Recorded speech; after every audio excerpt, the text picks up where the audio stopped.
धीरे 300 साल लगे हर आदमी को, 300 साल लगे हैं हर आदमी को वोट का पावर आने के अंदर। और भारत में जब वोटिंग पावर आ रहे थे 47 में, तो ये सारे नेता इकट्ठे होकर डिस्कस कर रहे थे किस किस को देवें। जिसके पास में 50 एकड़ की जमीन है उसको दे देते हैं, या जिसके, या जो आदमी का ये टर्म रखो, जो आदमी कम से कम ग्रेजुएट है उसको वोटिंग पावर देते हैं। हर आदमी को वोटिंग पावर देने की क्या जरूरत है?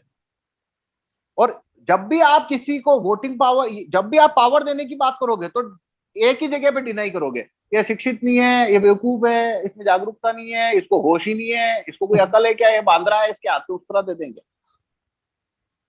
This is the problem. सूचित करने के अंदर ये प्रॉब्लम नहीं है। तो भारत के अंदर हम जो ये मूवमेंट चला रहे हैं उसके अंदर हमारा जो सारा प्रोसीजर है वो क्या करता है, जनता के हाथ में पावर बढ़ा रहा है। एक्चुअली पावर मतलब ढाल हमेशा के लिए। चिल्लर मुद्दे कौन से होते हैं जिसके अंदर किसी इशू के ऊपर आप सरकार से मांग कर रहे होते हो। जैसे मैं एग्जांपल देता हूं, बहुत लोग हैं भारत में जो बोल रहे हैं भाई वैक्सीनेशन कंपलसरी नहीं होनी चाहिए, और वो रोड पे आ रहे हैं, मजमे लगा रहे हैं, शंख बजा रहे हैं, इकट्ठे हो रहे हैं, धरना दे रहे हैं, लॉकडाउन नहीं होना चाहिए, धरना दे रहे हैं, ये कर रहे हैं। भाई सीएम के पास में इतना पावर है, वो सुबह से शाम तक इतने गलत कानून छापता है, तुम उसको बोल रहे हो भाई मेरे ये जो 100 कांटे तेने घुसाए हैं उसमें से ये एक कांटा निकाल दे, उसके लिए तुम वहां रोड पे इकट्ठा हो रहे हो। भाई तुम उससे ढाल मांगो ना, भाई मुख्यमंत्री को निकालने की शक्ति हमको दे दो, वोट वापसी सीएम का कानून छाप दो, तो वो एक भी भाला तुम पे मारने ही नहीं वाला है, क्योंकि तुम्हारे हाथ में ढाल आ गई। जब आज, तो इसमें क्या पॉइंट क्या है मेरा कि जब आप, मतलब हम मूवमेंट कौन सी चला रहे हैं, हम नागरिकों को ढाल दिलवाना चाहते हैं। देखो शासन का काम क्या है, एसपी, ये पुलिस, जज, नेता, इनका काम क्या है, ये 24 घंटे भाले लेके खड़े हैं आपका खून निकालने के लिए। मौका मिला और खच से खून निकाल लेंगे, लॉकडाउन डाल देंगे, जीएसटी डाल देंगे, वैक्सीनेशन कंपलसरी कर देंगे, टैक्स बढ़ा देंगे, कुछ ना कुछ करके 24 घंटे इनका धंधा ये है। 24 घंटे इनका दिमाग चलता है कहां से पैसा खींच लूं, कहां से पैसा खींच लूं। तो ये जज, पुलिस, राजनेता का माफिया है। ये आज से नहीं, हजारों सालों से ये हर समय भाले लेके जनता के शिकार पे लगे हुए हैं, निकले हुए हैं। कभी इधर देखोगे, इधर से कट मार के पैसा खींच लेंगे। तो इसका इलाज क्या है? इसका इलाज है ढाल। वोटिंग पावर ढाल है। एक बार ढाल हाथ में आ गई तो हर 5 साल में एक बार पूछने आना है। उसकी वजह से ये राजनेता वगैरह थोड़ी सी तमीज में है।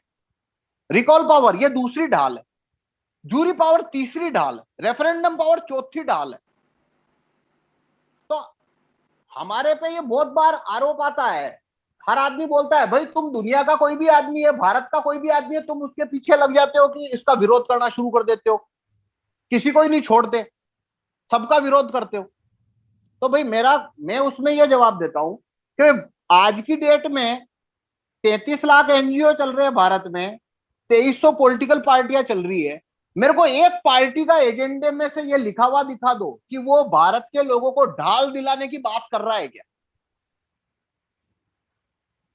और पिछले 100 साल में एक नेता, एक इंटेलेक्चुअल तुम लेके आओ मेरे सामने जिसने जनता को ढाल दिलाने की बात करी हो। वोटिंग पावर ढाल है, 47 में मिली थी, आज तक काम कर रही है। आपकी हमारी किडनियां नेता बेच क्यों नहीं गए अभी तक? वो निकाल के कट लगा के किडनियां ले जाते हैं हमारी, अभी तक हड्डियां भी खा जाते, वो खा क्यों नहीं गए? क्योंकि वोटिंग पावर की ढाल पड़ी है हाथ में। हर 5 साल में 3 बार उनको हाथ जोड़ने आना पड़ता है कि मेरी नौकरी चालू या खत्म। पाकिस्तान में वो ढाल निकल गई उनके हाथ से तो उनके चिथड़े कर दिए वहां के नेताओं ने और मौलवियों ने, सेना के जनरल वगैरह ने। तो ये ढाल है वोटिंग पावर। ऐसी ये ढाल पर्याप्त नहीं है क्योंकि ये आपको बचा नहीं सकती उनसे, उनके पास इतने सारे वो हैं। एक बार तुमने एमएलए को वोट कर दिया, एमएलए ने सीएम बना दिया, अब सीएम बन गया, अब 5 साल तक तो वो जूते लगाने ही वाला है, रोकोगे कैसे तुम यार? उसको मौका मिलेगा वहां से कट मार के खून खींच लेगा तुम्हारा, लॉकडाउन डाल देगा, लॉकडाउन से तुमको पूरा उसने फफेड़ दिया। फिर वैक्सीन लेके आ गया तो वैक्सीन मारो इनके ऊपर, सबके ऊपर। वैक्सीन नहीं लोगे ट्रेन में नहीं चढ़ने देगा, फ्लाइट में नहीं चढ़ने देगा, वैक्सीन नहीं लोगे ये नहीं करने देगा। तो अभी रुको, और आने वाला है आगे, नया नया आता ही जाए, कोई नई स्टोरी थोड़ी चल रही है। इकट्ठे हो गए, गोलियां चला देगा तुम्हारे ऊपर, क्या करोगे? ज्यादा करोगे पुलिस वाले लठ बजाएंगे, थाने में ले जाके घुसा देंगे, 3 दिन तुमको पतंग बना के वहां टांग देंगे, जुत्ते मारेंगे, क्या करोगे? तो इससे बचने का तरीका क्या है? स्थायी समाधान ढाल ही है। अभी ये भारत के अंदर इतने लोग घूम रहे हैं, ये वैक्सीन के खिलाफ, कोरोना के खिलाफ, मतलब करोड़ों लोग एक्टिविस्ट को फंसा के रखा हुआ है। उनमें से कोई आदमी से सुना कि भाई मुख्यमंत्री को या प्रधानमंत्री को हम निकाल सकें? जनता, final final decision will be taken by voters. हम उसके ऊपर वोट वापसी का कानून दो, उसकी औकात है लॉकडाउन डालने की सीएम की, और 3 दिन में निकाल देगी जनता। उसकी औकात है वैक्सीनेशन कंपलसरी डालने की, 3 दिन में नौकरी जाएगी, 3 दिन में निकाल देगी जनता। तो हट भाई, जिसको लेनी है वैक्सीन ले लेगा। और पुलिस को लगा रखा है, लठ मार मार के वैक्सीन दे रहे हैं, और लोग वहां इकट्ठे होकर बोल रहे हैं भाई वैक्सीन का विरोध कर रहे हैं। अरे भाई विरोध कर रहे हैं, धंधा यही है क्या? अरे 70 साल से सब लोग इकट्ठे होकर विरोध कर रहे हैं, अभी विरोध कर रहे हैं, फिर अभी वैक्सीन का कर लो, 2 महीने बाद फिर इकट्ठे हो जाना इंडिया गेट पे, वहां फिर दूसरा विरोध कर देना, फिर जंतर मंतर पे तंबू लगा देना। अब क्या कर रहे हो? अब किसान बिल का विरोध कर रहे हैं, फिर 2 महीने बाद में फिर लोगों को इकट्ठा करके अब क्या कर रहे हो? अब लॉकडाउन का विरोध कर रहे हैं, फिर इकट्ठे हो जाना, अब जीएसटी का विरोध कर रहे हैं। मतलब क्या बेवकूफी की एक हद होती है, बेवकूफ बना के रखा है 70 साल से लोगों को। मतलब जो वो अस्त्र चला रहे हैं, ढाल की बात करना है भाई। देखो वाजपेयी साहब बहुत मानते, बहुत सारे लोग प्रोफाइल पिक्चर पे लगा के रखे हैं। मैं बोलता हूं उन्होंने अपने 50 साल के कैरियर के अंदर पब्लिक को डाल देने, परमानेंट ढाल देने की बात करी है? नहीं करी है ना। मोदी साहब कितने महान हैं, उनको सत्ता में 2002 से बैठे हुए हैं, उन्होंने कभी भी जनता को ढाल देने की बात करी है? मतलब कितने महान है, मेरे सामने लेके आओ, पिछले 100 साल के सारे लोगों को लेके आओ, एक आदमी निकाल के दो मेरे को, एक आदमी जिसने ढाल देने की बात करी है। ये सारे के सारे हमारे, मतलब जो फ्रीडम फाइटर थे, भगत सिंह जी वगैरह, उनको छोड़, बटुकेश्वर दत्त महात्मा भगत सिंह जी, उनको छोड़ दो। तो ये जितने भी नेता थे, और तब से आज तक जितने नेता पैदा हुए हैं भारत के अंदर, कुछ 10-20 हजार सांसद हो गए होंगे, और कुछ 1 लाख से ज्यादा एमएलए हो गए होंगे, और हजारों मंत्री हो गए हैं आज तक, और इतने प्रधानमंत्री हो गए हैं। साला एक आदमी ने जिंदगी में बात करी है कि मैं जनता को एक ढाल और देने की बात करता हूं? जिंदगी में करी है? अभी भारत में इतने महान लोग घूम रहे हैं, एक एक्टिविस्ट, एक नेता, एक समाज सुधारक ने बात करी है जिंदगी में कि मैं जनता को, जैसे वोटिंग राइट एक ढाल मिली थी हमें 47 में, वैसी एक और ढाल मिले, रेफरेंडम राइट। एक ढाल है, जनता के पास हमेशा के लिए पावर आ जाती है कि वो, उनको लॉकडाउन नहीं चाहिए, फोर्स भाई देखो रेफरेंडम राइट होता तो भीलवाड़ा में फोर्स वैक्सीनेशन होता ही नहीं था, बात ही खत्म है। अगर रेफरेंडम राइट होता, मैं जाके एफिडेविट रखता कलेक्टर की कचेरी में भी फोर्स वैक्सीनेशन को खत्म किया जावे, और जनता, भीलवाड़ा की 20 लाख पब्लिक यस नो का एसएमएस भेजती, और जो एसएमएस भेजती उसके अंदर लोग हैं वो 15 लाख लोग भेजते हैं, भाई फोर्स वैक्सीनेशन क्यों कर रहे हो? 3 दिन के अंदर जनता तय कर देती हमको वैक्सीनेशन नहीं चाहिए। अभी ये वैक्सीनेशन के ऊपर साले प्रपंच बनाने वाले भारत में जितने 1.5 साल से मजमा बना के रखे, उनमें से एक आदमी ने बात करी है रेफरेंडम पावर होना चाहिए, ताकि जनता तय करेगी उनको वैक्सीनेशन चाहिए इनके, मेरा जिला मैं तय करूंगा ना, मेरा राज्य मैं तय करूंगा ना, फाइनली मेरे को वैक्सीनेशन कंपल्सरी करना कि नहीं करना। उसने बात करी है, उसको आप 100 बार कचोटोगे तब भी बात नहीं करेगा। सब अपना अपना सामान बेचने पे लगे हैं भाई। पर्टिकुलर कोई तीर आया है तो सामने वाला बात करेगा, मैं तुम्हें इस तीर से बचाने के लिए तुम्हारी लड़ाई लड़ने को तैयार हूं। भाई तू क्यों लड़ाई लड़ने तैयार है? तू कल मर लेगा, फिर कहां जाऊंगा?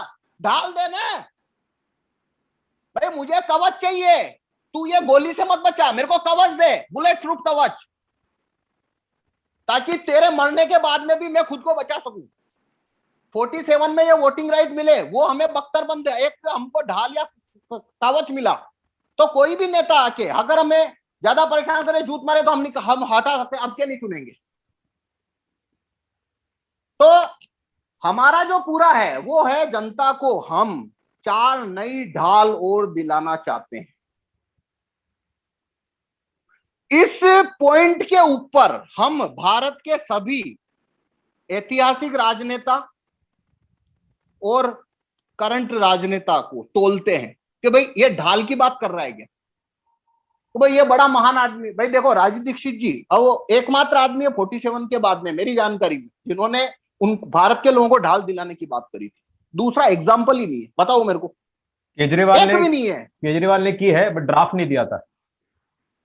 भाई उसने, केजरीवाल ने 2011 के पहले अपनी जिंदगी में बात करी क्या, नहीं करी। 2011 में क्यों करनी पड़ी, क्योंकि 2011 तक राहुल भाई 2 इलेक्शन लड़ चुके थे। भारत में राइट टू रिकॉल की मूवमेंट इतनी हो चुकी थी, 3 बार उनको पब्लिक में अपने राइट टू रिकॉल एक्टिविस्ट ने जाके पब्लिक के अंदर ही उनको पूछ लिया था कि भाई ये जन लोकपाल भ्रष्ट हो गया तो क्या करना, राइट टू रिकॉल क्यों ला रहे हो। 3 बार जब पूछा 150 की मीटिंग के बीच में, तो उनको स्टैंड लेना पड़ा। और उस समय तक वो इतने बड़े आदमी नहीं हुए थे, उनकी गैदरिंग में 200-500 लोग ही होते थे। तो उन्होंने अपने मन से राइट टू रिकॉल की बात नहीं करी है। उन्होंने देखा कि भाई मैं एक्सपोज हो रहा हूं, तभी उन्होंने करी है। और वो भी करी है तो ड्राफ्टलेस। तो ड्राफ्टलेस की क्या बात करनी है, वो तो बेवकूफ बनाने का जरिया है।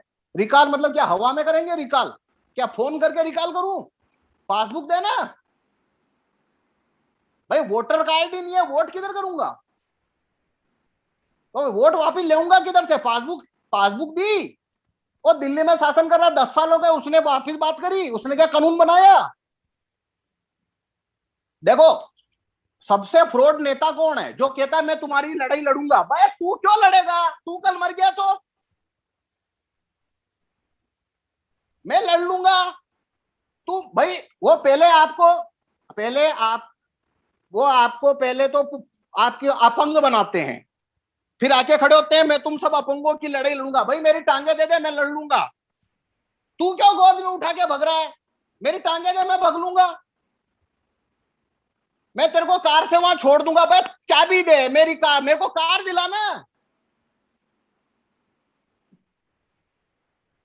तो ये भारत में देखो, मतलब ये बार बार आता है, वे राइट टू रिकॉल वालों का काम है सबका। विश्वरूप चौधरी का विरोध कर दिया, उसका विरोध कर दिया। अब तो विश्वरूप चौधरी का विरोध मैं कल से विरोध बंद करता हूं, उसको जाके पूछो ना भाई, ये जो भाई हेल्थ मिनिस्टर को हटाने का पावर दिलाने की बात करता है क्या,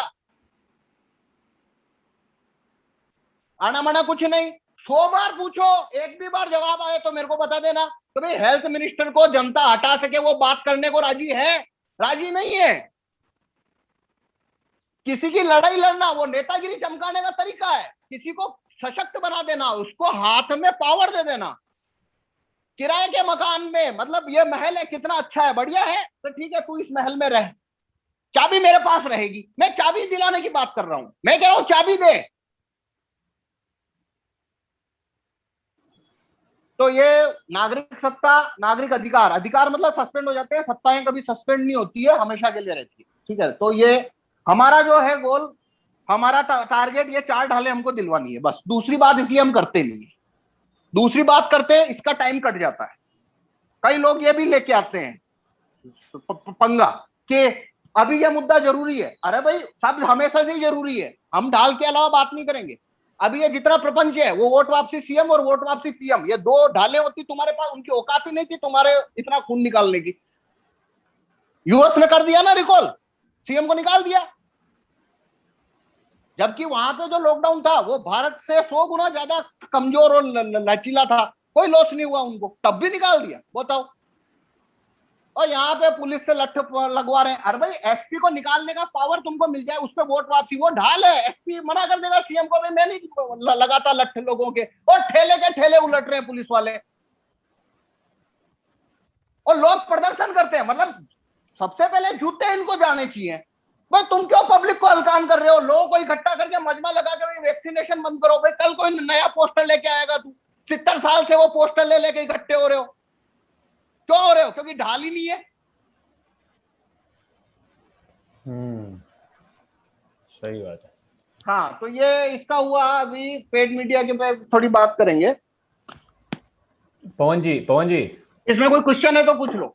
थोड़ा सा मैं समराइज करना चाह रहा हूं। आपके जो 4 ढाल हैं, एक तो वोटिंग राइट, एक रिकॉल राइट, एक गन पावर और एक रेफरेंडम, यही है ना? Voting power, recall power, gun power और रेफरेंडम पावर। हाँ, चार ढाल हो गए, उसमें से एक ही है हमारे पास। 4 क्यों 5? हाँ, नहीं 5 होनी चाहिए ना। एक है वोटिंग पावर, मतलब वोट देने का पावर। हाँ। दूसरा वोट वापिस लेने का पावर, वोट वापसी। हाँ। तीसरा, जूरी में आने का पावर। हाँ जूरी है, सॉरी जूरी मिस कर दिया मैंने। हाँ, जूरी में आने का पावर और फैसला देने का पावर कि भाई इस आदमी को अंदर डाल दो। हाँ जैसे सलमान खान है, फुटपाथ पे चढ़ा दिया, जज के पास पावर है, छोड़ दिया, हिरण मार दिए, छोड़ दिया। जनता को पावर दो मुंबई की, वो आएगी बैठेगी, जोधपुर की जनता आएगी बैठेगी, 50 लोगों की जूरी बैठेगी, सबूत देखेगी, अंदर डाल दो, और उसकी कुछ नहीं हो सकता। जनता ने बोल दिया डाल दो, खत्म हो गई बात। अमेरिका में ये पावर है उनके पास। तो ये तीसरा पावर। और चौथा गन पावर। गन पावर को चलो उसके साइड इफेक्ट भी है, इसलिए हम फोर्स नहीं करते कि भाई गन पावर होना चाहिए, हम ऐसा नहीं कहते हैं। उस पर रेफरेंडम करवा लो। गन पावर पे मैं ज्यादा वो भार नहीं दे रहा हूं। ये 4 पावर में तो फायदा ही फायदा है, नुकसान तो कोई है ही नहीं। Jury power, referendum power, vote वापसी पावर, बस ये 3 पावर चाहिए। अभी एक ढाल है हमारे पास, वोटिंग पावर। वोटिंग पावर, ये मेरा पॉइंट है। इसमें कोई प्रश्न ले लो, वरना फिर पेड मीडिया पे आता हूँ। कर्तव्यता का रजिस्टर मेंटेन करना, उसमें जेरोक्स रखना, जेरोक्स रखने से किस प्रकार हम इस मीडिया के नेटवर्क को तोड़ सकते हैं, इसका प्रिसाइज और एलेबरेट आंसर अगर आप दे सके तो बहुत अच्छा हो। देखो, पॉलिटिक्स में इस बात से महत्व नहीं होता है कि कितने लोगों ने पीएम को कुछ बोला, सीएम को कुछ बोला, इसका वैल्यू पॉलिटिक्स में 0 है।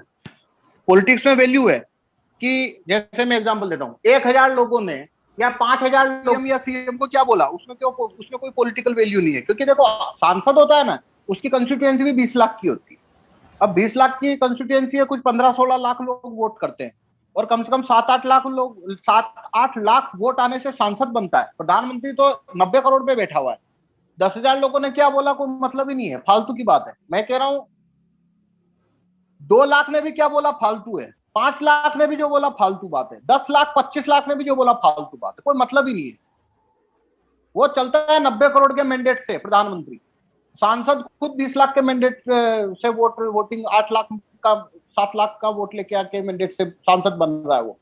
तो 10,000 लोगों ने पोस्ट कार्ड भेजा, अब उसका कोई वैल्यू नहीं है। वैल्यू कब आता है, 10,000 लोगों ने पीएम को पब्लिक इंटरेस्ट में, पब्लिक को फायदा देने वाली कोई बात बोली, तो ये जो 10,000 लोगों ने बोला, इसे कितने वोटर ने देखा। 100 लोग इकट्ठे हुए पोस्ट ऑफिस पे और प्रधानमंत्री को बोला लॉकडाउन खत्म करो, 100 लोगों ने बोला, वैल्यू नहीं है। पर प्रॉब्लम क्या है, सीएम को प्रॉब्लम कब शुरू हो रही है कि वो जो 100 लोग इकट्ठे हुए थे, वो लोगों को कितनों ने देखा। अगर उनको 10,000 ने देखा तो सीएम पे प्रेशर आया है 1000 प्लस 10,000। अब यहां रजिस्टर कैसे काम करता है, आपने चिट्ठी भेजी, वो एक सामयिक गतिविधि थी। आपने 5 बजे चिट्ठी डाली, 5:30 बजे खत्म है खेल, कुछ नहीं बचा। आपने उसकी जेरोक्स करा के रजिस्टर में रख दिया, तो एक रिकॉर्ड आ गया आपके पास में। अब देखो, अब आपने क्या किया, वो जो चिट्ठी डाली थी, वो 10, 20, 50 लोग थे, उन्होंने फोटो निकाला, वो फोटो डाला वो अब फेसबुक पे। अब आपने रजिस्टर बनाया, उस रजिस्टर में उसकी फोटोकॉपी चिपकाई और वो आपने फेसबुक पे डाली। अब फेसबुक पे आपकी मित्र सूची में 500 लोग हैं या 2,000 लोग हैं। अब 2,000 लोगों ने का कोई इंटरेस्ट नहीं है, फिर भी उनके सामने वो सूचना तो गई, और ये सूचना 1 महीने बाद में भी उनके पास अनवरत जारी है, 6 महीने बाद में भी अनवरत जारी है। अब किसी शहर के अंदर सिर्फ 1,000 लोग हैं जिन्होंने चिट्ठी भेजी और साथ में उन्होंने उसकी जेरोक्स रखी, तो 1,000 रजिस्टर वो उस शहर में घूम रहे हैं। मेरे घर पे कोई आया या कोई किसी से मैं मिला, कहीं डिबेट में, कहीं मीटिंग में बैठे, मैंने बोला, जैसे मैं दिखाता रहता हूं, मेरा रजिस्टर है वो, तो देखो मैंने ये चिट्ठी भेजी, ये चिट्ठी भेजी, ये चिट्ठी भेजी। 1 मिनट होल्ड करो। हाँ देखो, ये मेरा रजिस्टर है, ये है ना। अभी देखो, मैंने ये चिट्ठी भेजी, ये 5 तारीख 2 को जिला जूरी कोर्ट छापे। अभी कितने लोग हैं मीटिंग में, 52 लोग को दिखा सकता हूं ना। सीएम को यह प्रॉब्लम है कि साला 4 महीने पहले जो चिट्ठी भेजी थी, अभी भी आज फिर 30 लोगों को दिखा गया। और ये हर महीने में मैं जितने लोगों से मिलता हूं सबको चिट्ठी दिखाता हूं। सीएम को इससे प्रॉब्लम हो रही है। मैंने चिट्ठी भेजी, बात खत्म हो जानी चाहिए थी। ये जितने लोग मजमे लगाते हैं ना, वहां इकट्ठे हुए, इधर इकट्ठे हुए, प्रदर्शन किया, अगले दिन उसका रिकॉर्ड या उसका वैल्यू क्या है, 0 है। ये माउंट होता है, ये माउंट हो रहा है लगातार। ये कब से माउंटिंग चल रही है?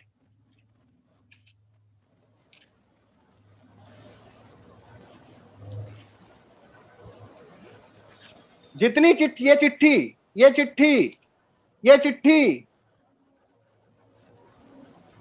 ये चिट्ठी, एंड लॉकडाउन, फोर्स वैक्सीनेशन खत्म करो, वोट वापसी, सीएम कानून छापो, ये पूरा रजिस्टर स्कैन होकर मेरी फेसबुक वॉल पे पड़ा है। 5,000 मित्र सूची के अंदर है। 4,000 को पता है मैं चिट्ठी भेजता नहीं हूं, मैं भेजता रह रहा हूं, मैं लगातार चिट्ठी भेज रहा हूं। और ऐसे 1,000 लोग अगर भीलवाड़ा में चिट्ठी भेज रहे हैं तो ये बात 1 लाख लोगों तक जा रही है। प्रॉब्लम उसको ये आ रही है कि 1 लाख लोगों को पता है कि ये वोट वापसी का कानून मांग रहे हैं, उससे प्रेशर बनता है। ये अगर नहीं है तो आपकी एक्टिविटी माउंट नहीं हो सकती। वो होता है ना, चिट्ठी डाली, अगले 15 दिन बाद खत्म। मेरे पास में रिकॉर्ड है, इसलिए मैं बता रहा हूं आपको ये सब। बहुत सारे लोग हैं जो चिट्ठी डालते हैं, फोटो फेसबुक पे डाल के आ जाते हैं, उन्होंने रजिस्टर बनाया ही नहीं। उनको मैं 4 महीने बाद पूछूंगा, भाई तुमने लॉकडाउन की चिट्ठी भेजी थी, कहाँ भेजी थी, मुझे दिखा। मुझे ना दिखा पा रहा है तो कितने लोगों को पता है? बात खत्म हो गई।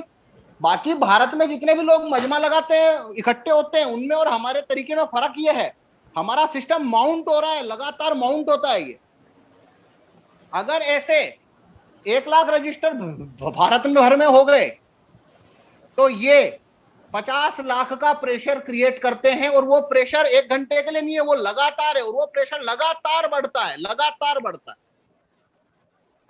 तो अगर आपने रिकॉर्ड नहीं रखा तो लोगों को कैसे बताओगे? रिकॉर्ड अपने लिए नहीं रखना है, ये लोगों को दिखाने के लिए रिकॉर्ड रखना है। और जब तक लोग, पीएम क्या देखता है, भाई 10,000 लोग इकट्ठे हुए, तो पीएम क्या बोलता है, इकट्ठे कहां हुए? कि भाई वो शहर से 20 किलोमीटर दूर किसी ग्राउंड में, को होने दे, मर्जी पड़े जो करने दे। पर जैसे ही पता लगता है भाई ये तो यहाँ शहर के बीच में इकट्ठे हुए, तो वो देखता है तो दर्शक कितने हो गए, तो 1 लाख लोग देख रहे हैं उनको। भाई अन्ना ने जो प्रपंच चलाया था, लोग कितने थे? 25,000, 50,000। मीडिया की ताकत क्या है? उसने 90 करोड़ का फोर्स ऐड कर दिया टीवी पे दिखा के। तो दर्शक कितने, मतलब कितने लोग देख रहे हैं पीएम सीएम को, इससे मतलब होता है कितने लोग क्या करें। अभी किसान आंदोलन में कितने लोग हैं? 50,000, 1 लाख, 1.5 लाख लोग हैं। लेकिन पूरे देश को मालूम है वो प्रेशर काम करता है। तो ये इसका वो है। तो इसलिए अगर आप चिट्ठी भेज रहे हो और अगर आप रजिस्टर में नहीं रख रहे हो तो एक तरह से वो टाइम पास हो गया, वेस्ट हो गया, उसमें वैल्यू ऐड नहीं हो सकती है। 2 चीज कंपलसरी करनी पड़ेगी आपको। लगातार चिट्ठी भेजना जरूरी है ताकि रिकॉर्ड बनता जाए, और दूसरा ये रजिस्टर को पब्लिश करना फेसबुक पे इधर उधर, ये जरूरी है। अभी कहीं 100 लोगों की गैदरिंग होती है, मैं जाता हूं, मैं रजिस्टर लेके जाता हूं, वहां सब देखते हैं, अरे यार ये बड़ा अच्छा सिस्टम है, आप तो लगातार बोल रहे हो वोट वापसी कानून आना चाहिए। लोग बोलते हैं आप सीएम को क्यों नहीं बोलते, ये कानून, मोदी साहब तो बहुत बढ़िया आदमी है, वो ये कानून डाल देंगे। मैं बोलता हूँ अच्छा डाल देंगे, तो ये लो, ये 7 तारीख को चिट्ठी भेजी थी, हिंदू बोर्ड छापो। तो जवाब नहीं आया क्या? उन्होंने कहा कि 10,000 से और भिजाओ तब ये आएगा। तो बोलो तुमको भेजना है? तो रजिस्टर, जो चिट्ठी भेजने का तरीका है वो काम नहीं करता है, ये रजिस्टर काम करता है। और दूसरा, ये लगातार, एक बार चिट्ठी डालने से कुछ नहीं होगा, लगातार डालना पड़ेगा। नहीं, इसका दूसरा पार्ट ये था प्रश्न का कि ये मीडिया का नेटवर्क किस तरह तोड़ता है? मीडिया का नेटवर्क किस तरह तोड़ता है? मीडिया का नेटवर्क घर घर में फैला हुआ है। हाँ, मीडिया का नेटवर्क अलग अलग, हाँ, मीडिया का नेटवर्क ऐसे तोड़ देता है ये कि जो पीस ऑफ इंफॉर्मेशन है वो डिवाइडेड है।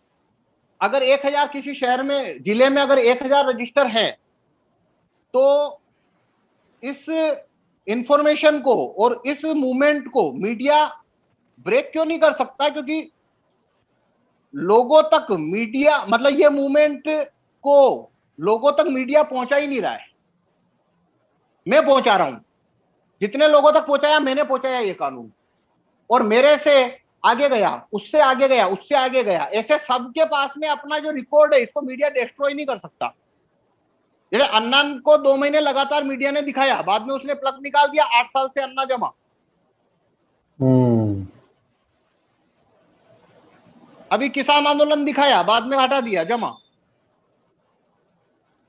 अभी कोरोना चला रखा है, उनकी इच्छा है जब तक चलाएंगे, जब हटा देंगे तो जमा। तो इंफॉर्मेशन को पुश करना, स्टॉप करना, उसके लिए मीडिया की पावर है, वो यहां खत्म हो जाती है। मीडिया की जरूरत ही नहीं है। 5 तारीख 5 बजे मैं वापस ये लेके पहुंच जाऊंगा, मेरे साथ 50 लोग और मेरे अलावा वहां पे और भी आ गए, वो 50 भी आ गए, मैं नहीं जाऊंगा, तब भी दूसरे आएंगे, वो चिट्ठी डाल देंगे और ये रजिस्टर बढ़ते जाएंगे, बढ़ते जाएंगे, ये पीस ऑफ इंफॉर्मेशन बढ़ती जाएगी, फेसबुक पे ये रजिस्टर बढ़ते जाएंगे, फोटो बढ़ते जाएंगे, बढ़ते जाएंगे, बढ़ते जाएंगे। अब मीडिया क्या करेगा इसको रोकने के लिए? 1000 है, अगर 1000 हो गए, किसी शहर में 1000 रजिस्टर हो गए, 1000 लोग हो गए लगातार चिट्ठी डालने वाले, 6 महीने बाद में वो 1500 होने वाले, 2000 होने वाले। अब मीडिया को बोलो इसको रोक, तो मीडिया क्या छाप के रोकेगा? अखबार में वो क्या छापे कि ये संख्या रुके? कोई तरीका नहीं। कर दे रहा हूं। Dharini will speak from Indore. Pawan ji, मुझे ये पूछना था, हाँ, ये जो हम पोस्ट कार्ड भेजते हैं तो इसमें क्या सरकार आंसरेबल है? हमें उनको जवाब देना ही पड़ेगा? मतलब ऐसा कोई कानूनी अधिकार है हमारा कि सरकार को अगर हम पोस्ट कार्ड भेजते तो उनको हमें जवाब देना ही पड़ेगा, या वो इसे इग्नोर कर सकते हैं? इसमें क्या है, दोनों पहलू में से देखना पड़ता है। पहला तो पहलू है तकनीकी, तो तकनीकी पहलू इसमें यह है कि भाई सरकार से कोई भी मांग है तो सरकार को बोलना तो पड़ेगा ही पड़ेगा हमको।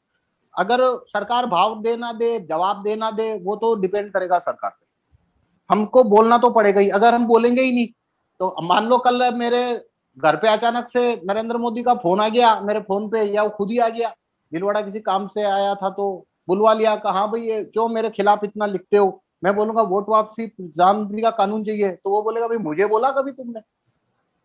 तुम फेसबुक पे लिख रहे हो, वहां लिख रहे हो, ये मेरे को तो बोला नहीं है। तो कम से कम जो आदमी को बोलना तो पड़ेगा ना। तो पहली बात तो ये रिक्वायरमेंट तो पूरी करना ही पड़ता है कि वो जवाब दे ना दे, हमको बोलना तो पड़ेगा ही पड़ेगा। अगर नहीं बोलेंगे तो जिम्मेदारी हमारे ऊपर है कि हम एक जिम्मेदार व्यवहार ही नहीं कर रहे, कि हमने बोला ही भाई मेरे घर के बाहर मेरे को हैंडपंप लगवाना है। अब मेरे यहाँ पे जो पार्षद महोदय है, वो पार्षद महोदय को बोलना तो पड़ेगा ना, भाई मेरे यहाँ पे पानी की समस्या है, हैंडपंप लगवा दो। मैं पूरे गांव में चिल्लाता घूमू, मोहल्ले में सबको बोलूं हैंडपंप ही नहीं, हैंडपंप ही नहीं है, हैंडपंप ही नहीं है। पार्षद निकम्मा, बाद में पार्षद कभी मिले, वो बोले हाँ भाई क्या भाई मेरे बारे में क्या क्या बोलते घूम रहे हो? मैं बोलूं भाई हैंडपंप नहीं लग रहा, वो बोले भाई बोला मेरे को तुमने। तो तकनीकी पहलू ये है कि बोलना तो पड़ेगा ही पड़ेगा, वो जवाब देना दे, वो लगवाए ना लगाए। और आप शिकायत भी तभी दे सकते हो जब आपने बोला है कि भाई मैंने बोला था तुमको हैंडपंप लगाओ, 6 महीने हो गए, तुमने लगवाया नहीं लगाया। आदमी बोलता है प्रधानमंत्री को बोलो, मैं बोलता हूँ देखो मैंने ये बोला, मैंने बोला है, 6 महीने हो गए, उन्होंने कुछ नहीं किया। अब दूसरा व्यवहारिक पहलू, व्यवहारिक पहलू क्या है कि सरकार आंसर कब देगी, या उसको वो चिंता से कब देखेगी, या उस पर ध्यान कब देगी, वो उसी पे डिपेंड करेगा कि कितने ज्यादा लोग चिट्ठी भेज रहे हैं और कितने ज्यादा लोग उनको देख रहे हैं। क्योंकि जब वोटिंग पावर जिस देश में है कि प्रधानमंत्री, मुख्यमंत्री, सांसद और विधायक पे केवल एक ही चीज काम करती है, वो वोट है, कि वोट कट रहे हैं क्या। तो जहां पे वोटिंग वाला निजाम चल रहा है वहां पे संख्या बल काम करे। आपकी बात सही है, गलत है, वो फालतू की बात है। वोटिंग पावर जहां है, यानी जहां डेमोक्रेसी है या वोट वाला सिस्टम है, वहां पे वैल्यू केवल एक चीज की है, कितने लोग, कितने। वो बात उनकी मांग जायज है या नाजायज है, इससे कोई फर्क नहीं पड़ता। फर्क इससे पड़ता है कितने लोग बोल रहे हैं। वो गलत भी बोल रहे हैं पर ज्यादा लोग बोल रहे हैं तो बस मानना ही पड़ेगा, वरना कुर्सी जाएगी, वोट मिलना बंद हो जाएगा।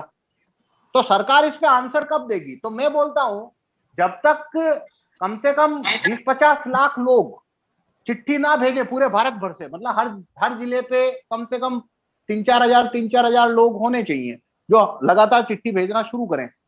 तो उनका दर्शक संख्या अगर 4-5 हजार लोग चिट्ठी भेजते हैं किसी जिले में, तो मेरा अनुमान है 2 लाख का उनको दर्शक संख्या अपने आप मिल जाती है। 2 से 3 लाख, शायद ज्यादा 5 लाख तक चली जाएगी। मतलब 5,000 लोग चिट्ठी भेजते हैं तो दर्शक संख्या 5 लाख होगी।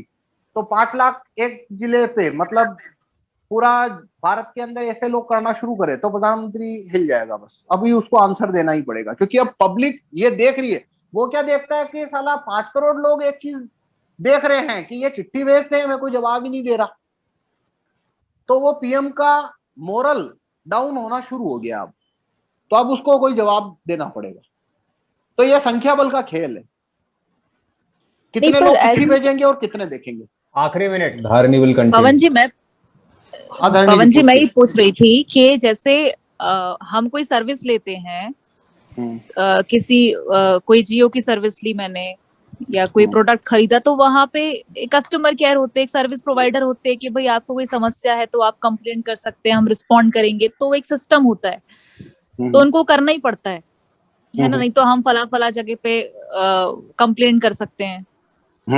तो इस प्रकार से कोई हमारे पास संविधान में या कानून में कोई ऐसी तकनीकी नहीं है क्या कि अगर हमारी पोस्ट कार्ड की रिप्लाई भाई नहीं आ रही है इतने वक्त तक, अगर एक भी व्यक्ति कोई शिकायत डाल रहा है सरकार के खिलाफ, तो सरकार को जवाब देना ही पड़ेगा, मतलब हमें संख्या जुटाने की जरूरत ही नहीं है ना। मैंने तो इन्वेस्टमेंट किया ना तुम्हारे अंदर, मेरा तो कुछ जब इन्वेस्टमेंट किया तो मुझे अगर उसका सेटिस्फैक्टरी रिजल्ट नहीं मिला तो भाई मेरा अधिकार है ना कंप्लेंट करने का। तो उसके लिए मैं 4 लोगों को और क्यों लाऊं कि भाई वो भी उस प्रोडक्ट से नाखुश थे, इसके बाद ही वो कंपनी या वो सर्विस प्रोवाइडर उसमें कोई बदलाव करेगा या मेरी कंप्लेंट को सुनेगा। तो ऐसा कुछ है हमारे पास फिलहाल या नहीं है? नहीं, देखो इसमें क्या है, ये जो बात है ना कि ये बात काफी लोग पूछते भी है कि भाई कोई जवाब आया क्या कभी प्रधानमंत्री कार्यालय से या मुख्यमंत्री कार्यालय से। तो देखो इसमें क्या है कि अपन जो चिट्ठी भेजते हैं उसका फॉर्मेट देखो, ये जैसे ये पोस्ट कार्ड मैंने भेजा था 5/2/2021, तो इसमें क्या लिखा हुआ है, मुख्यमंत्री जी जिला जूरी कोर्ट कानून गेजेट में छापे। मैं जवाब मांग ही नहीं रहा हूं, मैंने उनको बोला ये गेजेट पे छाप दो, मतलब जवाब क्या चाहिए। मैंने उसमें कुछ मतलब मैंने कोई क्वेश्चन तो पूछा ही नहीं हूं, या कोई डिबेट डिस्कशन के लिए तो मैंने लिखा ही नहीं है कि जूरी कोर्ट पे डिबेट करें। मैंने तो सीधा बोला ये गेजेट पे छाप दो। तो मतलब मैं उससे जवाब मांग भी नहीं रहा हूं, एक्चुअली मैं उन्हें एक निर्देश भेज रहा हूं कि इसको गेजेट में छापो। उन्होंने नहीं छापा, मतलब उन्होंने मेरा निर्देश फाड़ के फेंक दिया या उन्होंने मेरे निर्देश को खारिज कर दिया। अब मैं वही पूछ रही हूँ कि ये अधिकार आपको कहाँ से मिल रहा है कि आप निर्देश दे पा रहे हैं, कहाँ से आप ये देखो जनता, संविधान में जो सर्वोच्च सत्ता है वो वोटर को मिली हुई है, वोटर जो है वो मालिक है, और जो प्रधानमंत्री वगैरह है तकनीकी रूप से हैसियत है वो सेवक या नौकर की ही है। मेरे साइन से वो सांसद बना है, मेरे साइन से, और सांसद ने मेरी उस पावर ऑफ अटर्नी जो मैंने सांसद को दी वन साइडेड, उसका इस्तेमाल करके उसने मोदी को पीएम बनाया। मेरा साइन ना होता, मेरा मतलब वोटर 1/90 करोड़, मेरा जो ऑथेंटिसिटी है वो है 1/90 करोड़, 90 करोड़ वोटर है इसलिए। तो वो मेरा जैसे जब इलेक्शन हुआ था, इलेक्शन क्या है देखो, इलेक्शन में चुनाव आयोग, इलेक्शन में क्या हुआ, नरेंद्र मोदी बनारस गया और उसने इलेक्शन कमीशन को बोला मेरे को एमपी बना। तो इलेक्शन कमीशन ने बोला एमपी बनाने के लिए तू मेरे को बनारस के 8 लाख लोगों का साइन लेके आ, तो मैं तेरे को एमपी का अपॉइंटमेंट देता हूं। तो वो साइन लेने के लिए इलेक्शन कमिश्नर ने जगह जगह डब्बे रखवाए ईवीएम के। पहले बैलेट पेपर था, तो वो जो बैलेट पेपर का कागज है वो क्या है, वो नरेंद्र मोदी की विनती है वोटर से कि मुझे एमपी बना, तुम्हारा साइन दो इस पे। वो तो मान लो मैं बनारस का वोटर हूं तो मैं मालिक हूं, मेरे सामने वो आया है कि कृपया मेरे को अपॉइंट करने के लिए साइन करो। मैंने कमल का बटन दबाया या किसी का भी दबाया, मैंने साइन दिया, मैंने हस्ताक्षर दिए कि ये ले मेरा साइन, तू एमपी बन जा। ऐसे 8 लाख लोगों ने साइन दिए, अपने हस्ताक्षर किए। हस्ताक्षर का तरीका ये है कि साइन मैच करना मुश्किल है, इसलिए उसने बटन रख दिया कि भैया बटन दबा दो, हम तुम्हारा साइन मान लेंगे। वो जब ही ऐसे 8 लाख लोगों का साइन मिला इलेक्शन कमीशन को, तो इलेक्शन कमीशन ने मोदी को बोला भाई तेने जो विनती रखी थी जनता के मालिकों के सामने, तो उनका जवाब आया है तेरे को एमपी बनाने के लिए, उन्होंने उनमें 20 लाख में से 8 लाख लोगों ने हाँ बोल दिया है, उनके साइन आ गए 8 लाख के। तो मालिक कौन हुआ? मैं मालिक हो गया ना, मेरे एमपी का मालिक मैं ही तो हूं, वरना क्यों मेरे पास में क्या मतलब हाथ जोड़ने क्या लेने आया था, खुद ही बन जाता। तो मेरे को ऑथोरिटी है जब किसी को अपॉइंट करने की, अगर मेरे को ऑथोरिटी है किसी को अपॉइंट करने की कि मेरे साइन से आदमी सांसद बनता है, और फिर सांसद मेरे द्वारा दी गई उस पावर ऑफ अटर्नी का इस्तेमाल करके संसद में बैठ के मोदी को प्रधानमंत्री बनाने के लिए ठप्पा मारता है, तो मालिक तो मैं ही हूं। तो मैं उसको ऐसा ही तो बोलूंगा, भाई तू ये कानून छाप देना। अब वो छाप नहीं रहा तो उसका पॉइंट वैलिड है कि भाई एक आदमी के कहने से थोड़ी छापूंगा, मैं तो रिप्रेजेंट करता हूं 272 सांसद को। और सांसद बोलता है भाई 8 लाख वोट से आया है, मेरे पास तो 12 लोगों ने चिट्ठियां भेजी है, तो मैं क्या 12 लोगों के कहने से कानून छाप दूं? तो वहां पे उसको मैं गलत क्यों नहीं कह सकता एमपी पीएम या सीएम को? क्योंकि वो ये बोल रहे हैं अभी कि भाई कम लोगों ने मांग रखी है, इसलिए मैं मानू ना मानू मेरी मर्जी। पर ज्यादा लोग अगर बोलना शुरू करें तो फिर उसको छापना ही पड़ेगा, क्योंकि अब वो जनमत के प्रेशर में आ गया।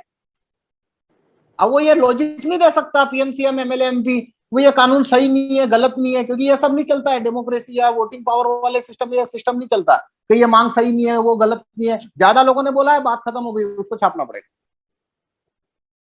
तो मेरे को संवैधानिक ये राइट है, मेरा ये संवैधानिक अधिकार है और ये कर्तव्य भी है कि मैं प्रधानमंत्री को, मतलब जो नौकर को मैंने रखा है यहाँ पे, उस नौकर को अगर मेरे को कुछ निर्देश भेजना है कि भाई ऐसे नहीं ऐसे, कोई ड्राइवर को रखा है, अपन पीछे बैठे गाड़ी वो तेज चला रहा है तो ड्राइवर को बोलते ना, अरे भाई तू तमीज से चला, धीरे चला, लग जाएगी भाई, सही चला गाड़ी।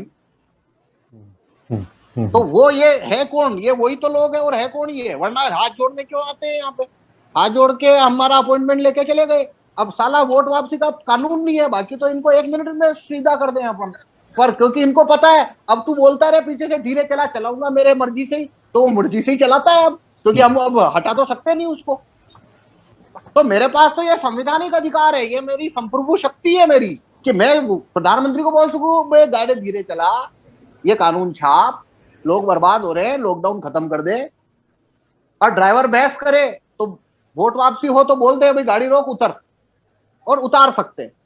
पर अभी वो सुनता क्यों नहीं? उसको पता उतार तो सकते नहीं है ये, इसके पास पीछे बैठा रहेगा, कुछ है तो है नहीं। वोट वापसी मतलब पीछे भी एक ब्रेक आ गया, कभी गाड़ी धीरे चला कि नहीं मैं तो ऐसे ही चलूंगा, वहां तो ठीक है, पीछे से ब्रेक खींच दिया, गाड़ी रुक गई, तो उतर अब। ओके तो मैं जो उसे निर्देश देता हूँ वो संवैधानिक है। ठीक है, हो गया धारिणी तुम्हारा? Satisfied. Chanakya Tiwari will speak from Mathura. आपको मैं अधिकार दे रहा हूँ म्यूट अनम्यूट करने का, बोलिए। मुझे ये पूछना है कि जैसे अमेरिका में राइट टू रिकॉल का कानून है, उसके बाद भी फिर वहां पे लोग जो है रैलियां क्यों निकालते हैं, वैक्सीन विरोधी ये सब? और दूसरा प्रश्न ये है कि इसी से जुड़ा हुआ कि जैसे अमेरिका में राइट टू रिकॉल है, तो क्या गवर्नमेंट वहां पे वैक्सीन का भी फोर्स नहीं कर सकती जैसे इंडिया में कर सकती है? देखो इसमें क्या है भाई, कहीं पे रिकॉल पावर होने से वो काम कब करेगा? ज्यादा लोगों तक वो जानकारी तो भेजनी पड़ेगी ना। भारत में क्या है कि मैंने बोला आपको भाई ये फोर्स वैक्सीनेशन या लॉकडाउन बेकार है, ये नहीं होना चाहिए, तो आपने ही बोला नहीं होना चाहिए, बस। अब मैं आपको जो आप और मैं सहमत है नहीं होना चाहिए, पर करें क्या? हम कर तो सकते नहीं कुछ। वहां क्या है, जब उसने बोला अभी लॉकडाउन नहीं होना चाहिए, दूसरे ने बोला हाँ नहीं होना चाहिए, तो ठीक है इसको निकालने के लिए वोट कर दे, तो वो इनिशिएटिव ले सकता है। पर कितने लोग इनिशिएटिव लेंगे वो डिपेंड उस पर करेगा ना, कितने लोगों तक ये पीस ऑफ इंफॉर्मेशन आपने पहुंचाया है। भारत में भी मान लो वोट वापसी आ जाती है तो उससे क्या होगा, तब भी रैली या मजमा या जुलूस प्रदर्शन या इस टाइप से करना ही पड़ेगा, वरना लोगों तक बात कैसे पहुंचाएंगे कि भाई इसको हटाने के लिए वोट करो? लोगों को कन्विंस करने के लिए ये तो करना पड़ता है। पर अभी कन्विंस करके भी करेंगे क्या? वो करेगा क्या? जैसे मैं अभी शहर में जाके एक भोंपू बजा देता हूँ और बोलता इकट्ठे कर देता हूँ 101 लोगों को और बोलता हूँ भाई देखो ये फालतू में सबको वैक्सीन ठोक रहा है, सीएम इसको निकालने के लिए अपना SMS भेजो, तो वो सब बोलेंगे, मान लो 100 में से 50 ने बोला हाँ बात तो ठीक है यार, जिसको लेना हो वैसे ही ले लेगा, क्यों सबको पुलिस से पकड़ा पकड़ा के वैक्सीन क्यों ठुकवा रहे हो। तो फिर वो क्या करेंगे, कहा ठीक है SMS भेज दो इसको निकालने का, तो उन्होंने भेज दिया। पर मान लो ये कानून ही नहीं है, तो मैं इकट्ठा करके बोलूंगा कि हाँ ये तो गलत है, वो भी बोलेंगे हाँ गलत है, बस और नारा लगा के घर चले जाओ। पर तो तब भी वोट वापसी आने से भी जो एक्टिविस्ट है उसका काम तो उसको तब भी करना ही पड़ेगा ना, वरना लोगों को इंसिस्ट कौन करेगा, उनको इन्फॉर्मेशन तो देनी पड़ेगी। कभी देखो ये लॉकडाउन ज्यादा लोगों की जाने ले रहा है, इसलिए फिर वो पूछेगा भी है भाई क्यों ले रहा है, तो उसको बताना भी पड़ेगा भाई देखो ये कोरोना है, आता जाता रहेगा, उसके चक्कर में धंधे खत्म हो रहे हैं, पैसे खत्म हो जाएंगे, घर में तुम्हारे पास पैसे नहीं रहेंगे, इलाज क्या करोगे, खाओगे क्या, धंधा रोजगार खत्म हो रहा है, वो देखा हाँ यार रोजगार का बहुत लॉस हो रहा है, तो भाई लॉकडाउन नहीं होना चाहिए। तो ऐसे एक्टिविस्ट को काम तो तब भी करना पड़ेगा, एक्टिविस्ट का काम खत्म नहीं होता, आपके हमारे जैसे लोगों को तब भी काम तो करते रहना पड़ेगा, पर तब उसका फर्क पड़ेगा कि अगर आपने 10 लोगों को कन्विंस कर दिया कि भी देखो लॉकडाउन नहीं होना चाहिए, वो मान गए हाँ लॉकडाउन नहीं होना चाहिए, तो वो अगले मिनट में वो इनिशिएट ले सकते हैं। अभी क्या है, आप पूरे शहर को कन्विंस कर दो कि लॉकडाउन नहीं होना चाहिए, वो होता है जाता कुछ नहीं है, वो बोले हाँ नहीं होना चाहिए, घर जाके और खाना पीना खा के सो जाओ, फेसबुक पे डाल दो बस। तो अमेरिका में जो प्रदर्शन वगैरह है वो क्या है, लोगों को इंसिस्ट करने के लिए, उन तक ये बात पहुंचाने के लिए, उनको प्रेरित करने के लिए होते हैं कि भाई देखो ये CM ऐसे कर रहा है, इसको निकालना है, उसके लिए है वो।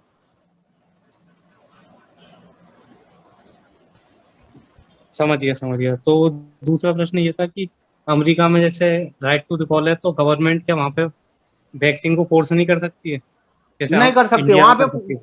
हाँ नहीं कर सकती है। और देखो वहां पे कोई भी काम तब तक आप कर सकते हो जब तक मेजोरिटी आपके खिलाफ नहीं है, जैसे ही किसी भी चीज पे मेजोरिटी खिलाफ है बस वो चीज वहां इंप्लीमेंट होने वाली ही नहीं है, क्योंकि वहां पे 5 साल की पट्टेदारी तो है नहीं, बीच में ही निकाल देंगे वो, बस वो वाली बात है।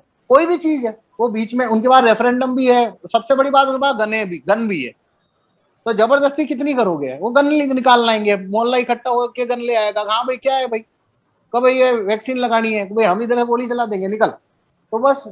पर ऐसा होता कब है, जब पूरी सोसाइटी साथ है। भाई कोई सोसाइटी है 5000 लोगों की, और 5000 लोगों में से 2000 लोग आ गए गन लेके रोड पे, और 3000 का सपोर्ट है पीछे से, 3000 भी बोल रहे हैं हाँ बात ठीक है, आएंगे तो 2000 सामने, पर 3000 का बैकअप है, 3000 मानते हैं 2000 सही लड़ रहे हैं, तो पुलिस की हिम्मत ही नहीं है वहां घुसने की, तो बात ही खत्म हो गई। तो वहां पे तो क्या है, जूरी है, वोट वापसी है, रेफरेंडम भी है, तो इस वजह से कोई भी धांधली है वो चलती तब तक ही है जब तक कोई लॉस नहीं जा रहा है, लॉस यानी लॉस तो जाएगा पर मेजर नहीं जा रहा है। पब्लिक किसी भी समय रिवर्ट मारना चाहे तो 1 मिनट में पब्लिक पलट जाएगी, और जैसे ही पलटी लगाई नेता गया। भारत में तो सुबह शाम पुलिस को उतार के रोज लठ लगाओ, ठेले पलटवा दो, व्यापारियों को तस्कर बना दिया सालों इन्होंने। और ये लॉकडाउन खत्म, ये लॉकडाउन के चक्कर में जो धंधा करने वाले लोग हैं, आधा शटर डाउन करके 7 बजे बाद में, जैसे कोई अफीम बेच रहा है, कोई वो तस्करी कर रहा है, ऐसे वो सामान बेचते हैं, चावल दाल गुटखा पानी सिगरेट बीड़ी ये सब, वो बंद करके उधर कोने में बैठा रहेगा, यहाँ सब जगह यही हालत है। फिर वो फोन करेगा अरे यार ये चाहिए, हाँ ला के देता हूँ, फिर वो शटर खोलेगा, अंदर घुसेगा, निकाल के लाएगा, साला तस्करों जैसी ऐसा बना दिया सबको। वो पुलिस लठ लेके घूम रही, वहां पे लेके पुलिस लठ लेके घूम रही, पुलिस को निकाल दें, एसपी को निकाल दें, निकल। तो फर्क क्या है कि यहाँ पे सरकार जो भी चाहे वो पूरी मेजोरिटी खिलाफ है तब भी वो कर सकती है, वहां पे उस सीमा तक कर सकती है जिस सीमा तक पब्लिक टॉलरेट करेगी। जैसे ही उन्होंने टॉलरेट करना बंद किया, गेम खत्म। समझ गया, मैं समझ गया। ठीक है, आपकी बात पूरी हो गई चाणक्य तिवारी? हाँ पूरी हो गई।